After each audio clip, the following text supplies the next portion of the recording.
காலையில் கர்த்தரை நீ தேடினால் தென்படுவார், உனக்கு முன் வருவார். முழு மனதோடு அவரை நீ கூப்பிட்டால் பதில் தருவார், வழி காட்டிடுவார். மகளிர் மன்றாட்டு ஜெப நேரம், மன்றாடி ஜெபிக்க இரு தருணம். மகளிர் மன்றாட்டு ஜெப நேரம், மன்றாடி ஜெபிக்க இரு தருணம்.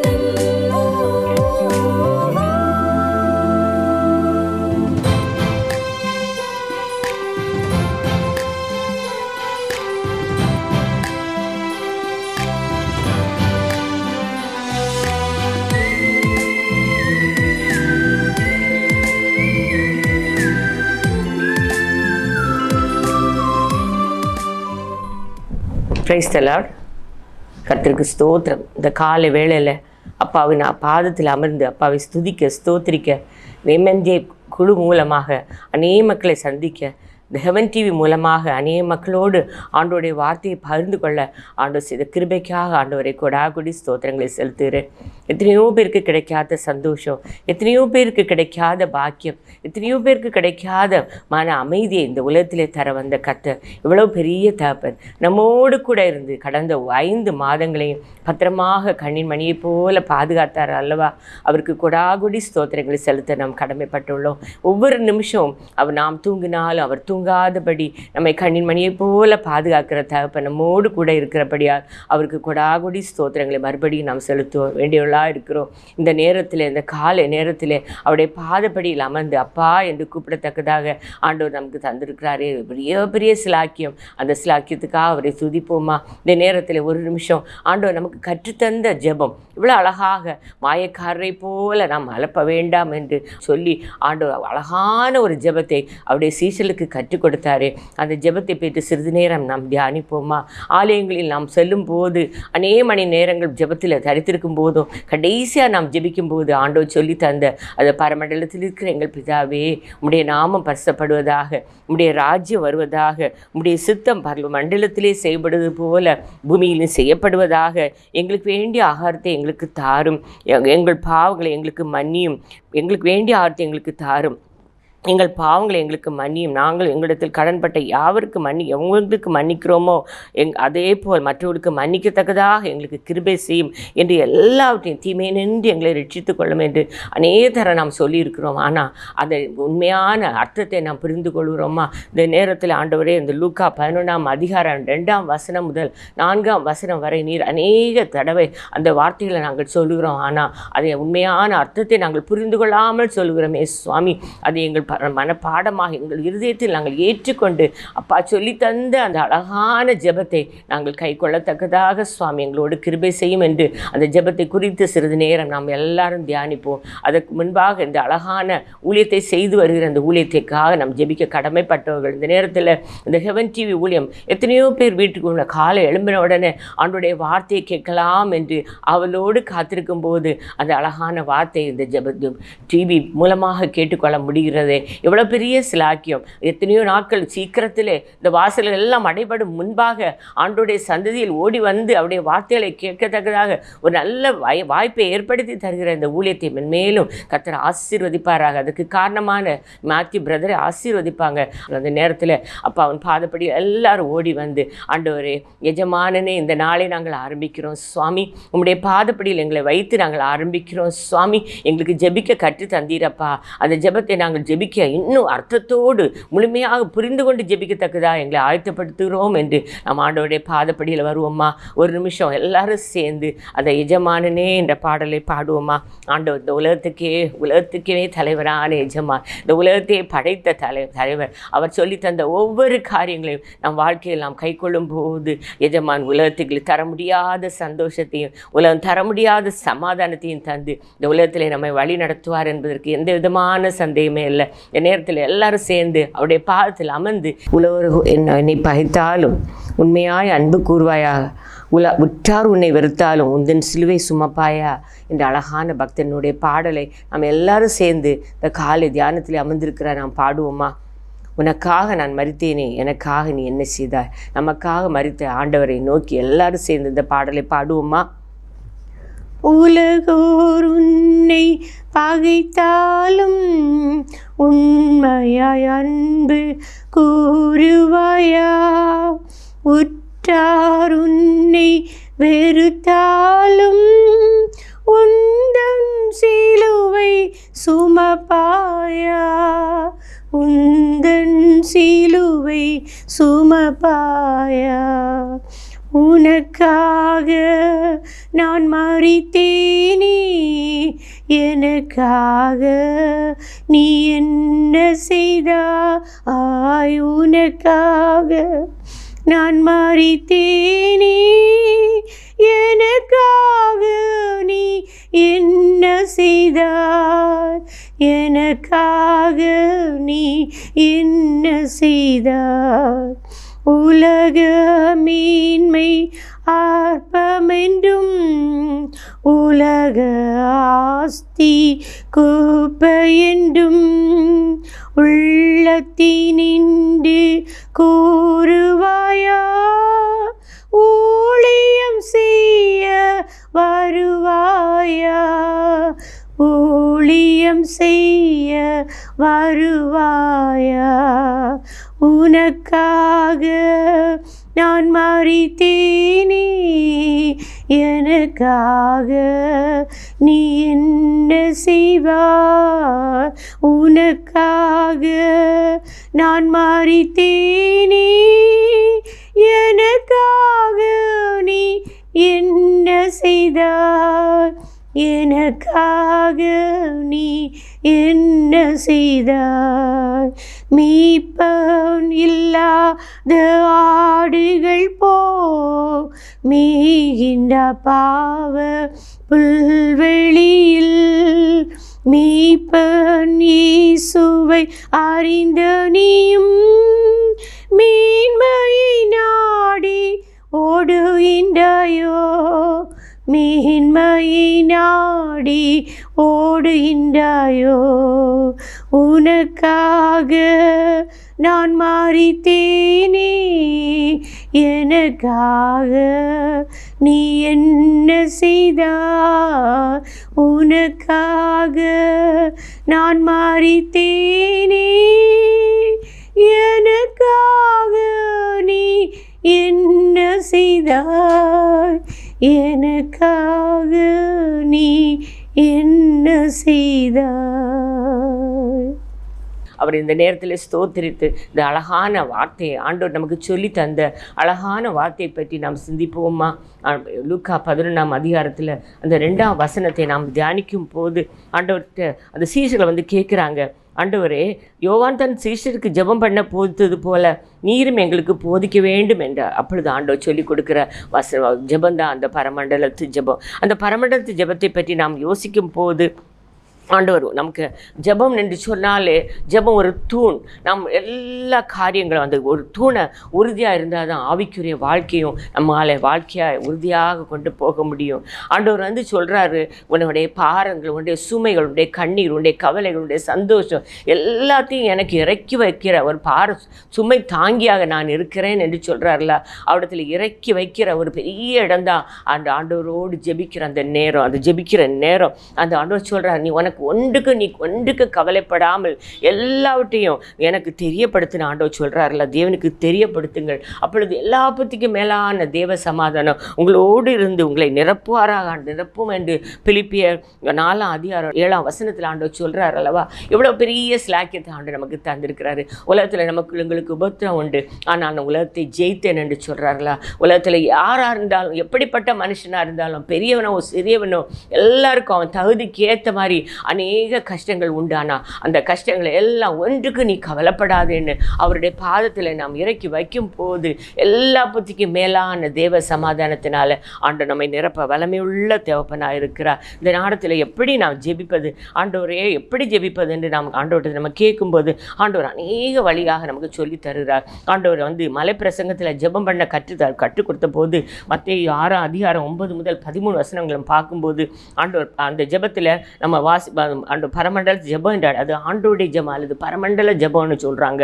மலை பிரசங்கத்தில் 23 வகை தலைப்புகளில் ஆண்டவர் ஜெபத்தை பற்றி பேசுகிறார். அதில் உபாசம் எப்படி இருக்கணும், ஜெபம் எப்படி இருக்கணும், எல்லா கருத்தை பற்றியும் ஆண்டவர் அநேக கருத்துக்களை மக்களோடு அவர் ஷேர் பண்ணுறார். நம்ம பார்க்குறோம். நம்ம வீணான அலப்பான வார்த்தைகளால் ஆண்டவரிடத்தில் நம்ம பேசக்கூடாதுன்னு ஆண்டவர் சொல்கிறாரு. ஆண்டவர் என்ன சொல்கிறாருன்னா, உன் அரைக்கதவை பூட்டி கொண்டு அந்த ரங்கத்தில் இருக்கிற உன் பிதாவோட உன்னுடைய எல்லா கவலைகளையும் நீ சொல்லும் போது அந்த ரங்கத்தில் இருக்கிற தகப்பன் உனக்கு வெளியிறங்குமாய் பலன் கொடுப்பா. எவ்வளோ பெரிய பாக்கியம், எவ்வளோ பெரிய ப்ராமிசஸ், எவ்வளோ பெரிய ப்ராமிசஸை ஆண்டவர் நமக்கு தந்திருக்கிறாருன்னா, அந்த எஜமான் எவ்வளோ பெரிய தகப்பன் அவர் நமக்கு தந்திருக்கிறாருன்னா, நம்ம சந்தோஷமாக நம்ம எல்லாவற்றையும் நம்ம அவருக்கு முன்னால் ஒப்புவிக்கமா. அவர் நாம் வேண்டிக் கொள்வதற்கு முன்பாகவே உங்களுக்கு என்ன தேவையில்லை என்ன என்பது கூட அவர் அறிந்திருக்கிற தகப்பனாக இருக்கிறார். மத்தேயு 6:8 நம்ம வாசிக்கும் போது நாம் வேண்டிக் கொள்வதற்கு முன்னால் நம்ம மனசுக்குள்ள என்ன இருக்கோ அதை கூட அவர் அறிந்திருக்கிற தகப்பனாக இருக்கிறார். அவரிடத்தில் நம்ம ஒப்புவிக்கும் போது ஆண்டவர் நம்மளை பெரிய காரியங்களை வாழ்க்கையில் செய்வார் என்பதற்கு என்னுடைய வாழ்க்கையில் நான் அநேக காரியங்களை சொல்ல முடியும். ஆண்டவரும் அதிகாலை வேளையில் ஆண்டவர் ஜெபித்தார். மார்க் 1:35 வேளையில் வசனத்தை நான் வாசிக்கும் போது அதிகாலை வேளையில் ஆண்டவர் அந்த இருட்டோடு எழும்பி ஆண்டவருடைய தேவனோடு தன்னை இணைத்து கொண்டார் என்று பார்க்கலாம். மாலை வேளையில் வனாந்திரத்துக்கு சென்று ஜெபித்தார் என்று பார்க்கலாம். முழு இரவும் ஜெபித்தார் என்று லூக்கா 6:12 பார்க்கலாம். இவ்வளோ ஆண்டவர் நமக்கு முன்மாதிரியாக சொல்லி கொண்டு போகிறார். நாம் வேற ஒன்று செய்ய வேண்டாம். அவரிடத்தில் ஓடி வந்து அவரிடத்தில் நம்முடைய எல்லா காரியங்களையும் ஒப்புவிக்கும் போது ஆண்டவர் உலகம் தர முடியாத பெரிய சந்தோஷத்தையும் சமாதானத்தையும் நம் வாழ்க்கையில் தர வல்லமை உள்ள தகப்பனாக இருக்கிறார். ஆண்டவர் ஞானஸ்நானம் பெற்று கரையனோட வானம் திறக்கப்பட்டது என்று பார்க்கிறோம். அவர் மறுரூப மலையில் ஆண்டவர் ஜெபித்த போது அவருடைய முகம் ரூபம் மாறிட்டுன்னு பார்க்குறோம். அவருடைய வஸ்திரம் எல்லாம் வெண்மையாயிட்டுன்னு பார்க்குறோம். அவர் கெத்செமனே தோட்டத்தில் கண்ணீரோடு ஜெபித்த போது அந்த தேவத்தில் தேவ தூதர்கள் அவரோடு வந்து அவரை பலப்படுத்துறதாக பார்க்குறோம். ஜெபிக்கும் போது என்னெல்லாம் நடக்கும்னு நம் வேத புஸ்தகம் முழுவதும் ஆண்டவர் நமக்கு சொல்லிக்கொண்டே இருக்கிறார். முழங்கார் படியிட்டு அவருடைய பாதத்தபடியில் அமர்ந்திருந்து அவருடைய முகத்தை நாம் பார்க்கும்போது உலகம் தர முடியாத சந்தோஷத்தை ஆண்டவர் தர வல்லமை உள்ள தகப்பனாக இருக்கிறார். இந்த நேரத்தில் எல்லாரும் வந்து கேட்குறாங்க, ஆண்டவர் நாங்கள் எப்படி ஜெபிக்கணும், யோவான் எப்படி சொல்லி கொடுத்தாரோ அதுபோல் நீங்கள் எனக்கு சொல்லித்தாங்கன்னு கேட்கும்போது ஆண்டவர் சொல்லி கொடுக்குற வசனம் அழகாக சொல்லி கொடுக்குற அந்த பரமண்டலத்தில் உள்ள ஜெபம். அந்த ஜெபத்தை பார்க்கும்போது அது எல்லாரும் சும்மா பேசிட்டு போவோம். ஆனால் அதில் எத்தனையோ மீனிங், எத்தனையோ உள்ளடங்கிய கருத்துகள் பொதிந்ததாக காணப்படுகிறது. எப்படி வேத வசனம், வேத வாக்குகள் எப்படி தேனிலும் இனிமையானதை சொல்ல போன தேனிலும் இனிமையான வசனங்களை ஆண்டவர் நமக்கு சொல்லி தந்தாரோ அதுபோல் இந்த நேரத்தில் அந்த அழகான பரமண்டலத்து ஜெபத்தில் 4 காரியங்கள் பொதிந்திருக்கு காணப்படுகிறது. தேவனை அழைக்கும் அழைப்பு. எப்படி அழைப்பு நமக்கு தந்திருக்கிறாருன்னா, பரலோகத்தில் இருக்கிற எங்கள் பிதாவே, எவ்வளோ பெரிய சந்தோஷம், இந்த உலகம் தர முடியாத சந்தோஷம். பரலோகத்தில் இருக்கிற பிதாவே, நேரத்தில் வானம் உமது சிங்காசனம், பூமி உமது பாதப்படி, உடைய பாதப்படியில் அமர்ந்திருந்து பரலோகத்தில் இருக்கிற பரமண்டலங்களில் இருக்கிற எங்கள் பிதாவே என்று கூப்பிடத்தக்கதாக எவ்வளோ பெரிய ஒரு வாய்ப்பை நமக்கு ஆண்டவர் தந்திருக்கிறார். அவரை நாம் அழைக்கலாம். எப்படி அழைக்கலாம்? அவருடைய நாமத்தின் மேல் விசுவாசம் உள்ளவர்களாய் அவரை ஏற்றுக்கொண்டவர்கள் எத்தனை பேரோ அத்தனை பேர்களுக்கும் அத்தனை பேர்களும் தேவனுடைய பிள்ளைகளாகும்படி அவளுக்கு அதிகாரம் கொடுத்தார். யோவான் 1:12. எப்படிப்பட்ட அதிகாரம்! அவருடைய பிள்ளைகளாகும்படி, அவருடைய விசுவாசிக்கிறவர் யாரோ அவர்களுக்கு அவருடைய பிள்ளைகளாகும்படி அந்த விசுவாசத்தை, அந்த அதிகாரத்தை கொடுத்திருக்கிறார். எதை அவருடைய நாமத்தினால் நம்ம கேட்குமோ அந்த இடத்துல ஆண்டவர் அதிசயத்தை செய்து அவருடைய நாமத்தை அவர் மகிமைப்படுத்த வல்லமையுள்ள தகப்பனாக நம்மோடு கூட இருந்திருக்கிறார். ஒரு இடத்துல அழகாக ஒரு சின்ன பிள்ளைகிட்ட அமெரிக்க ஜனாதிபதியான ஆப்ரஹாம் லிங்கன் மகன் ஒரு நாள் அங்கேயும் ஓடிட்டு தெரிஞ்சுட்டே இருந்தார். அப்போ எல்லாரும் கேட்டாங்களாம், இது எப்படிங்க நீ ஓடுறன்னா? இது என்னோட அப்பாவுடைய மாளிகை. அதுபோல் அந்த ஒரு ட்ரெயின் வந்து மலை உச்சியில் போயிட்டு கொண்டே இருந்துதான். ஒவ்வொரு ஸ்டேஷனில் போகிறச்சுமையும் அந்த ஸ்டேஷனில் ஒரு சின்ன பிள்ளை இறங்கி வெளியே வந்து ஒரு மகன் வெளியே வந்து இப்போது அந்த ஸ்டேஷனை பார்த்துட்டு டக்குன்னு அடுத்த ட்ரெயினில் ஏறுவானா. அப்போ எல்லாரும் கேட்டாங்களா, எவ்வளோ தைரியமாக நீ ஸ்டேஷன்ல எல்லாம் இறங்குறேன்னு. அப்போ சொல்லுவாராம், இந்த ட்ரெயினை ஓட்டுறது இந்த ஓட்டுநர் யாருன்னா என்னுடைய அப்பா. அதுபோல் நம்முடைய ஓட்டுநர் அந்த அப்பா.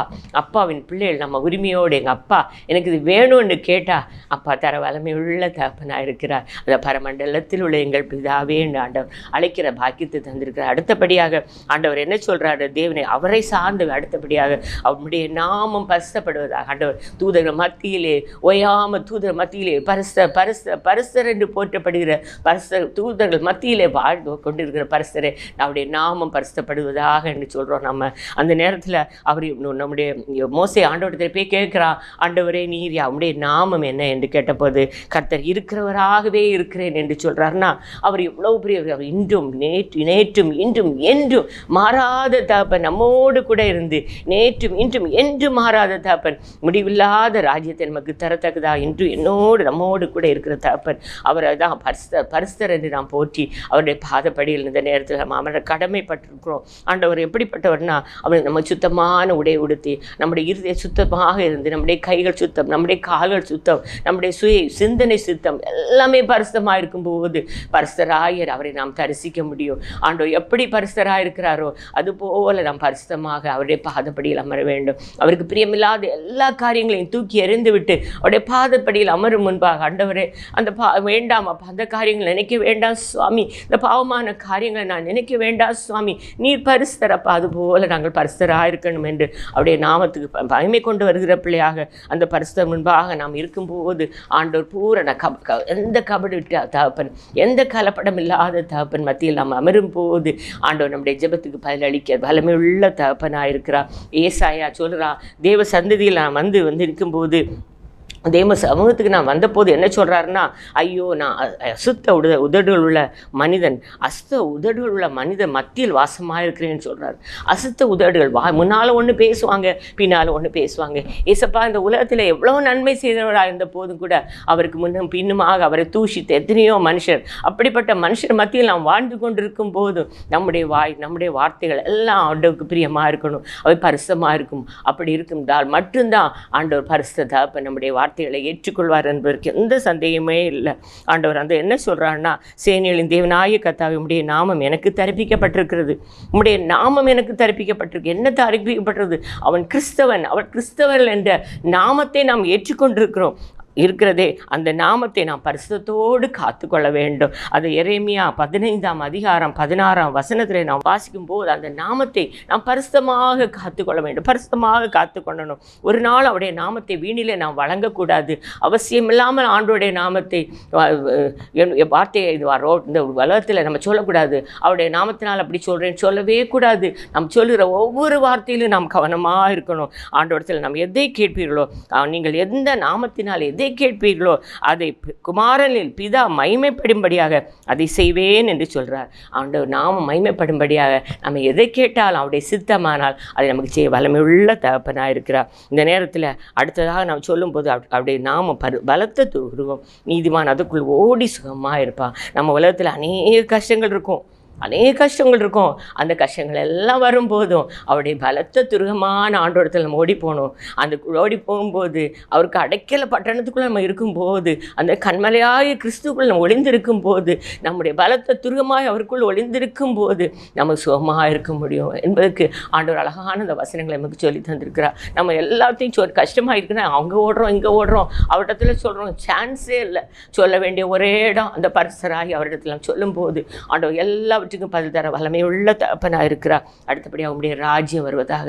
அவருடைய ராஜ்யம் எப்படிப்பட்ட ராஜ்யம்? அவருடைய ராஜ்யத்தில் உங்களுடைய ராஜ்யம் வரும்போது அதுக்கு 3 பகுதிகள் ஒரு வசனத்தில் நான் வாசித்தேன், ஒரு புக்கில் நான் வாசிக்கும் போது அந்த உங்களுடைய ராஜ்யம் வருவதாக பயங்கர மீனிங் அதற்கு இருக்குது. ஆண்டவரே நீர் உங்களுடைய ராஜ்யம் நமக்குள் ஸ்தாபிக்கப்படுகிற ஆவிக்குரிய ராஜ்யம், நமக்குள்ள ஒரு ஆவிக்குரிய ராஜ்யம் எப்போதும் இருக்கணும். உலகத்தில் உங்களுக்கு இருக்கும்போது பாவ வாழ்க்கையிலிருந்து பரிசுத்த வாழ்க்கைக்கு வரும்போது பாதாள ராஜ்யத்திலிருந்து கிறிஸ்துவின் ராஜ்யத்துக்குள்ள நாம் வருகிறோம். அந்த பாதாள வாழ்க்கையை வின் பண்ணி தான் கிறிஸ்துவ வாழ்க்கைக்குள்ளே நம்ம வரும்போது நம்ம எப்படின்னா ஆண்டவர் நமக்கு ராஜாவாக இருப்பார். அப்போ ராஜாவாக இருக்கும்போது நம்மகிட்ட இருக்கிற எல்லா பாவ காரியங்களும் நம்ம விட்டு கொஞ்சம் கொஞ்சமாக ஓடி போகும். உலகத்தில் தாவீது ராஜா கொஞ்சம் ஆண்டார், சாலமோன் ராஜா கொஞ்ச நாள் ஆண்டார்.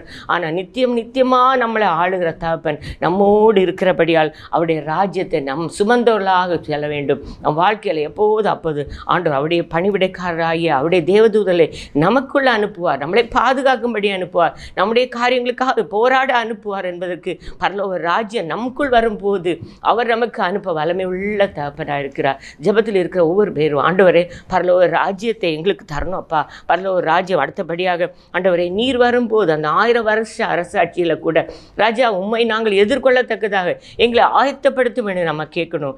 1000 வருஷ அரசாட்சியில் நம்ம போகும்போது ஆண்டவரே 7ஆம் தூதன் எக்காலம் ஊதினான். அப்பொழுது உலகத்தின் ராஜ்யங்கள் தம்முடைய கர்த்தருக்கும் அவருடைய கிறிஸ்துவுக்குரிய ராஜ்யங்களாயின. கர்த்தர் ஆரவாரத்தோடும் பிரதான தூதனுடைய சத்தத்தோடும் தேவ எக்காலத்தோடு இறங்கி வருவார்.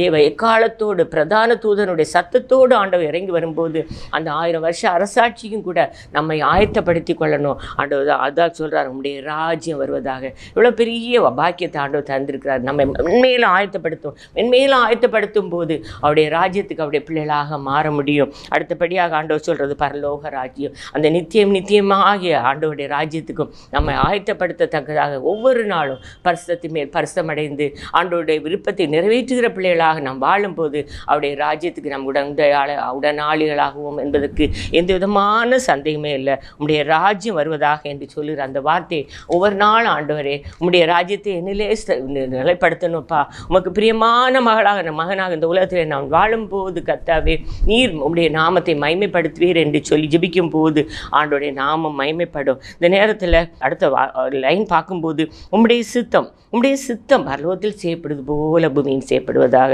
உம்முடைய சித்தம் சொல்லும்போது பரலோகத்தில் தேவதூதர்கள், கேராபீன்கள், சேராபீன்கள் எல்லாம் அவருடைய சித்தத்தை செய்யத்தக்கதாக அவருடைய காலடியில் அமர்ந்திருந்து எல்லா காரியங்களையும் செய்வது போல நம்முடைய சித்தத்தை நாம் அறிந்து ஆவியான வழி நடத்துகிறபடி நம்மை அர்ப்பணித்து விடணும். ஆண்டவருடைய சித்தத்துக்கு நாம் அர்ப்பணிக்கணும். ஆண்டவரே உம்முடைய சித்தம் என்னப்பா, என்னுடைய சுய அறிவோ, என்னுடைய சுய ஞானமோ, என்னுடைய சுய சித்தமோ வேண்டவே வேண்டாம் சுவாமி.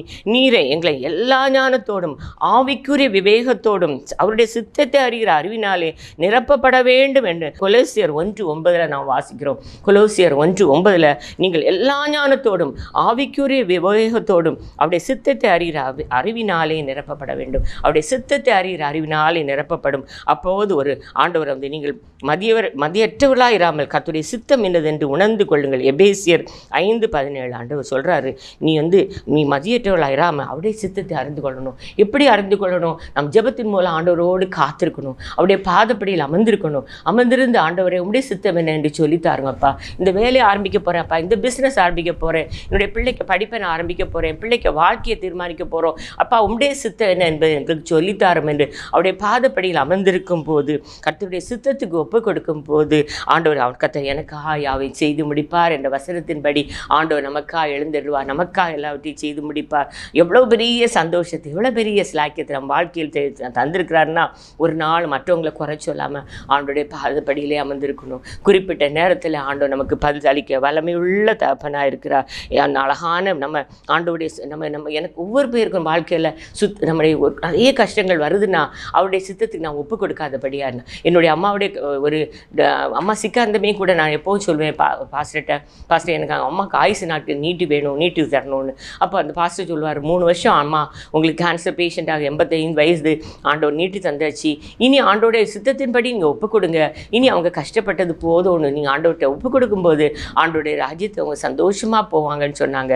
அப்போ ஆண்டவரே 3 வருஷம் எனக்கு நீட்டு தந்தீங்க, 4 வருஷத்துக்குள்ளே போகிறோம், இந்த வருஷத்தில் ஆண்டவரே உம்முடைய சித்தம் என்ன என்பதை நீங்கள் சொல்லிக் கொடுங்க அப்படின்னு ஆண்டோடைய காலத்தில் நமக்கு ஒப்பு கொடுத்த போது ஆண்டவர் அவங்களை சந்தோஷமாக அவருடைய ராஜ்யத்துக்கு எடுத்துக்கொண்டாங்க. அப்போ அதை பார்க்கும்போது கூட ஆண்டோடைய ராஜ்யத்தில் எங்கள் அம்மாவை நாங்களும் பார்க்கலாமே அந்த நம்பிக்கை ஆண்டவர் தந்தார். அப்படியே உம்முடைய சித்தம் அநேக காரியங்களை நான் என் வாழ்க்கையில் கூட ஃபெயிலியர்ஸ் நிறைய வந்தது. காரணம் என்னன்னா அது ஆண்டோடைய சித்தத்தை அறியாமல் உலக மனுஷனோடு ஒத்து போனனால அநேக காரியங்களுக்கு அடிமையானோம். இல்லவே இல்லை, ஆண்டோடைய சித்தத்துக்கு நாம் ஒப்பு கொடுக்கும்போது ஆண்டவர் உலகம் தர முடியாத பெரிய அதிசயங்களை நம்ம வாழ்க்கையில் செய்ய வல்லமையுள்ள தகப்பனாக இருக்கிறார். அடுத்தபடியாக அன்றென்றுள்ள அன்றன்றுள்ள அப்போ ஆண்டவர் ஆன்மீக ஆவிக்குரிய சரீர தேவைகளுக்கான அப்பத்தை அன்னன்னைக்கு தர வல்லமை உள்ளவளாக இருக்கிறார். காலமாக எழுமினோன்னு அன்றன்றுள்ள அப்போன்னு ஒரு புஸ்தகத்தை வாசிக்கும் போது இன்னைக்கு வேண்டிய தேவையான வசனத்தை வாசிக்கத்தக்கதாக அதில் போட்டிருப்பாங்க.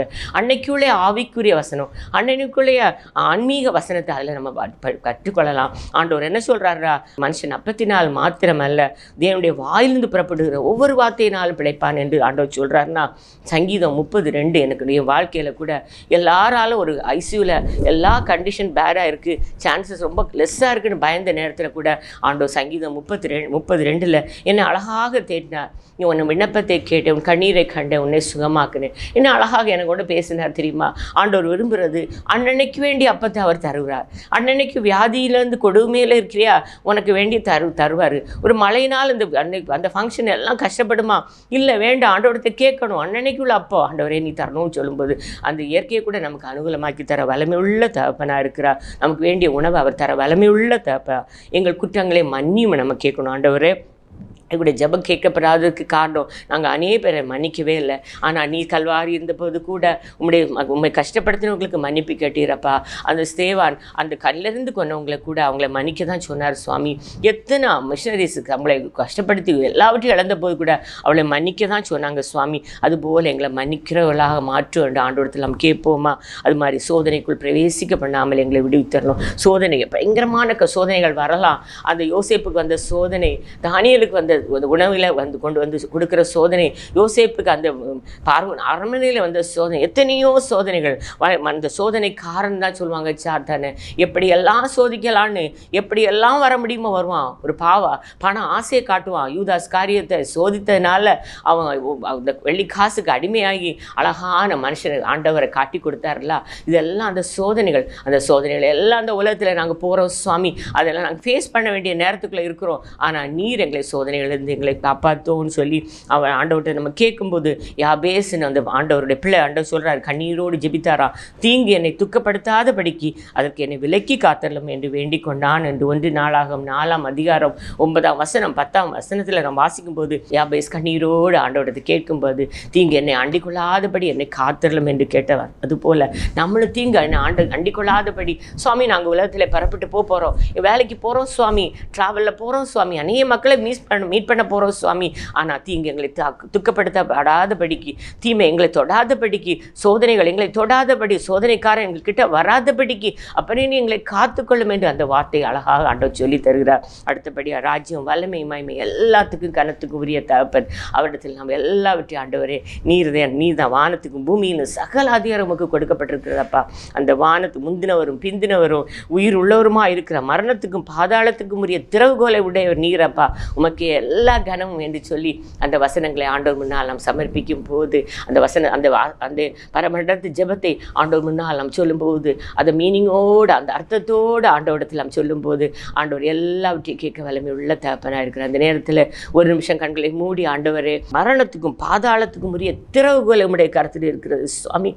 எந்த பொல்லாத சக்திக்கு மேலே அதிகாரம் உடையவர் நீர் சுவாமி. அப்பா, எனக்கு அழகான வசனத்தை தந்திருக்கிறப்பா. உடைய நாமத்துக்கு மகிமை கொண்டு வருகிற பிள்ளைகளாக எங்களை மாற்று சுவாமி.